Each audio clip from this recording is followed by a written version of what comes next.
Hey, how you going? Hope you're doing well. In today's video, we're just going to have a chat about what LCHF is. If you hang about the sort of keto, carnivore Facebook groups and Twitter handles and things like that, you've probably seen LCHF pop up. It's basically just stands for low carb, high fat. So it's where you go and reduce your carbohydrate intake, which is common amongst most of the sort of low carb variants, you know, paleo, keto, there's a whole bunch of them. But where the LC comes in, where the HF comes into play, is high fat. So you're replacing those carbohydrates and sugars with higher fat meats and veggies. So it might be steak with a bit of fat on it, it might be butter, it might be avocado, olive oil. So really it trains your body into getting its energy from the kind of healthy fat sources, and doesn't rely on burning sugar or starch in carbs for energy. So why does it work? So there's a few advantages to LCHF, as with most low carb diets. One of the main ones is insulin levels. By reducing sugar freely coursing about your bloodstream and rely on fat as the energy source, then the insulin resistance is improved. So that means your blood glucose levels stabilize or normalize. And I found that when I went on a LCHF regime for 4 months. I was fairly high type 2 diabetic, and my HbA1c plummeted by simply switching from carbs and sugar onto fatty meats, eggs and butter. Okay, and when you start training your body to look for ingested fat as an energy resource, then that take up becomes slower and sustained. It looks at gradually recovering that energy from what you're eating, but also then going to fat stores within your body for the energy you need to basically function. So all that visceral fat that's been laid down over years and years, you know, maybe in your beer belly or around your organs, your body will start to chip away at that to fuel itself, which is why a lot of people experience pretty good weight loss on a LCHF diet. One of the primary benefits once you're on a good LCHF diet is weight loss. Whether you're looking to or not, you'll find that once you remove the carbs and sugar from your diet and start getting it from all the good stuff, red meat and butter and so forth, then contrary to all the food companies scaremongering over the past 50 years, you will start to lose weight. It's as sure as eggs is eggs, that's going to happen. Another major benefit is stabilizing your blood sugar. So we brushed on that a little bit before. I was had like a very high HbA1c. I think it was either 14 or 17 when I first got diagnosed as type 2, and then by the end of the 4 months where I lost 23 odd kilos, my HbA1c was down to 4.8 or 5.2 or something. So it's like a massive drop into very normal ranges, purely by adjusting diet and doing a little bit of light exercise. Another thing you'll see people talking a lot about is mental clarity. The benefit of removing inflammatory foods and sugar rushes is that a lot of people call it brain fog, where you're not really concentrating too well, you haven't really got focus. When you get yourself on a low carb regime, whether it's LCHF or keto or paleo or carnivore or whatever your preferred method, you probably experience a big lift in the ability to focus and your mental clarity. There are people that have had fairly serious mental illness problems that report that basically just went away once they stopped eating all the crap. I'm not a doctor, I'm not a dietitian or a nutritionist, so I'm not in any position to tell you what to do, but I'm just letting you know what I observe and kind of what I experienced along the journey. Okay, another benefit of LCHF is you tend to raise your HDL cholesterol levels. Now HDL is the what they call the good cholesterol. It's the cholesterol that helps you build brain matter and cell regeneration and some pretty essential bodily functions. So yet another hidden benefit of eating low carb and specifically LCHF.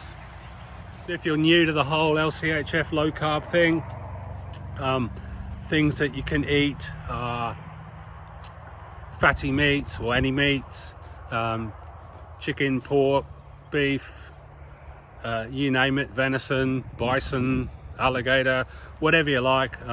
There's really no restriction. You just eat as much as you want without any fear of jeopardizing your results. Fish, eggs, butter, olive oil are all good. Again, as much as you like. If you're adding that with leafy green veg and salads and things like that, then there's really no need to starve yourself. You just eat as much as you like, whenever you like, and the results will come.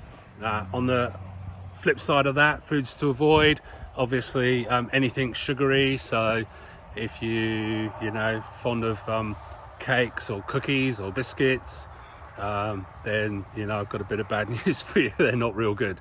Then the hidden sugars are what pretty much catch everybody out. I mean, if you remember or you won't remember, but back in the 50s, everybody was pretty much skinny as a rake, and it wasn't until all of the highly processed food came into existence that things pretty much went south for the human race. So we're talking bread, pasta, rice, potato, all the other sort of starchy root veg are best avoided.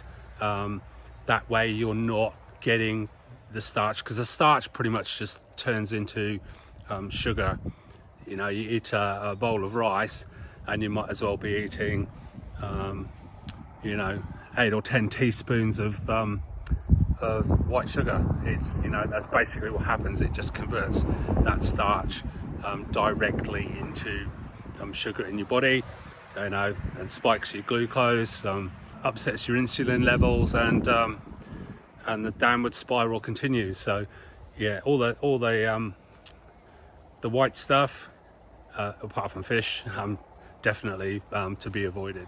Okay, anything processed is also off the table. So by processed I mean the stuff in colourful packages in the supermarket. So I don't know about where you live, but where I live, 80% of the supermarket aisles are just ultra processed packaged food. All the cereals, even the ones that say low fat and diet and whatever, they're all just pure carbohydrates. The only thing I look at in the supermarket these days is the fresh vegetable section and the meat counter. If you're not real sure, the best thing to do is read the label. So most food these days has is packaged, and on the back of the package there's a nutritional panel, and on that it will tell you the carb count. So some will break that down into sugars and other carbohydrates, but basically the entire carb count is what you should be looking at. So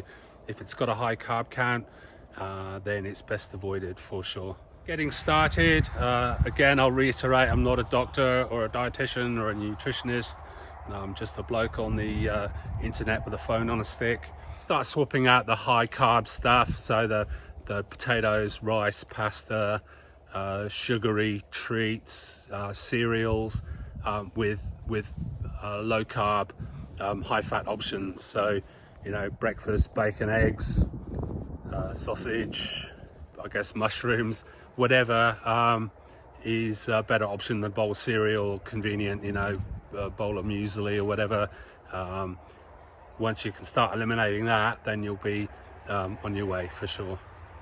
So a good strategy is just to start with simple foods like, you know, like our grandparents had, meat and 2, you know, meat and 3 veg, or your traditional vegetables like cabbage, broccoli, carrots to some extent. I mean, they are 9%, I think, carbohydrates, but in moderation, they're fine. So just whatever keeps things interesting for you, you know, without the below ground root veg, so the, you know, potatoes and parsnips and turnips and all that other good stuff that's loaded with carbs is best to, you know, is best avoided. Drink wise, if you can get onto water, sparkling water with a bit of lemon in it, it's going to do you a lot more good than fruit juice, or obviously sodas, or, you know, soda or soft drinks off the table. Basically the whole, you know, the whole industry is just glorified sugar water, so, you know, very much best avoided. Alcohol wise, you know, wine and beer is fairly high carb content. Spirits are, you know, your best option if you like a drink, but probably best with water as opposed to the mixers, which will catch you out. So, you know, like a gin and tonic, gin's fine, zero grams of carbs, but the tonic is loaded, which I've found a real surprise. But, you know, it's little things like that catch you out. And I guess the downside of too much alcohol is not only the unwanted calories. Now, I don't generally count calories, but the unwanted calories will get you, and also your decision making with a few, you know, with a few drinks on board tends to be a little questionable, maybe. Yeah, so it's a lot easier when you've got, you know, 2 or 3 scotches on board to head to the fridge to see what you know, what cheaty snacks are there. So you know, I can't tell you what to do, but I gave it away, and yeah, haven't looked back. So again, a lot of this is common sense. If you're not sure about what's safe and what's not safe, a couple of years ago I made a little carb guide, which is basically 2 sheets of leather or A4 paper that you can print out and put on the fridge with a traffic light system. So it's got all the major whole foods and ingredients and some tinned goods that are coded like a traffic light system. So you've got red, green and amber, and as you'd expect, green's good, just have as much as you like. Amber, approach with caution, but it's still kind of okay. And then red, to be avoided. So you can download that if you go to carbsurvivor.com, and there's a link at the top of the page to download the carb guide, so you can do that. I'll leave a link in the description of the video below, and yeah, quite welcome. There's no charge, no yeah, I've got basically nothing to sell you, no courses, no, I'm not you know, softening you up for a $1,000 course. It's just me getting my message out. You know, I did really well and found it fairly easy, so I'm just spreading the message that, you know, if you're struggling with weight or type 2 diabetes, especially if you're, you know, getting on like me, so you're over 50, you know, and it's been a problem for a long time, then I think LCHF or low carb can really help you out. I want to thank you so much for watching. If you did like the video, please drop a you know, a like, hit the little thumbs up button. So if you are interested in low carb and LCHF in particular, then I've got a lot more content coming. I'm going to be running through a few of the recipes that I go to that kind of replace the bad foods that I like really enjoy, like French fries or chips, chocolate brownies, ice cream, pizza, that sort of stuff. So I've worked out some very low carb replacements for that, or I'll show them being made, and you'll find those on my channel, which is at Carb Survivor. Okay, once again, thanks very much for watching. If you want to keep up, please do consider subscribing. It would mean the world to me, and keep the YouTube gods happy. Thanks very much for watching. We'll catch you next time.